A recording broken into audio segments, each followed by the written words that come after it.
ශිෂ්‍යත්ව කියන්නේ ඊසි පීසි මොනවද ඕවා සිප්පි කෑලි ශිෂ්‍යත්ව නිකන් කිරි කජු වගේ ඕවා හොඳයි එක වසර ළමයිට මේවා හොඳයි නර්සරි යන අයට ඉතින් ඔයා ඒ දැන් දැක්කේ මේ පාර ශිෂ්‍යත්ව විභාගේ ලියපු අයියලා වගේ කී වොයිස් කට්ස් ටිකක් බලන්න යාලා කියන දේවල් ඒ තරමටම ශිෂ්‍යත්ව විභාගේ ලේසි වෙලා ඔයා ඒ දැන් දැක්කේ සිංහල භාෂාවෙන් යම්කිසි දෙයක් ඉතාම ලේසි මාරම ලේසි කියන ක්‍රම කීපයක් මේ වගේම ඉංග්‍රීසි භාෂාවෙත් තියෙනවා යම්කිසි දෙයක් ඉතාම ලේසි කියන්න phrases අපි දැන් බලමු ඉංග්‍රීසි භාෂාවෙන් යම්කිසි දෙයක් මාරම ලේසි ඉතාම ලේසි කියන්න පුළුවන් ක්‍රම මොනවද කියලා. The scholarship exam was dead easy.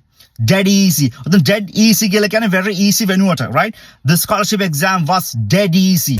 The scholarship exam was a piece of cake. A piece of cake කියලා කියන්නේ සිංහලෙන් අපි කියන්නේ කිරි කජු වගේ කියලා. සුද්දට තියෙන කේක් හින්දා යාලා කියන a piece of cake කියලා. ශිෂ්‍යත්ව විභාගයේ කිරි කජු වගේ කියලා තමයි the scholarship exam was a piece of cake කියලා කියන්නේ. The scholarship exam was a walk in the park.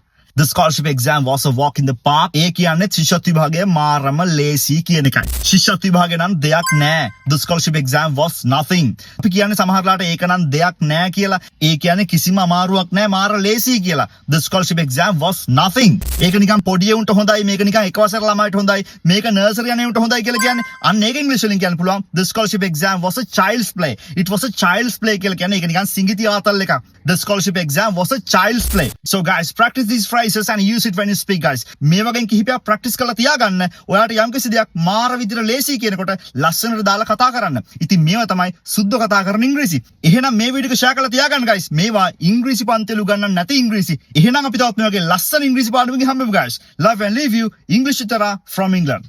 Cheers mate.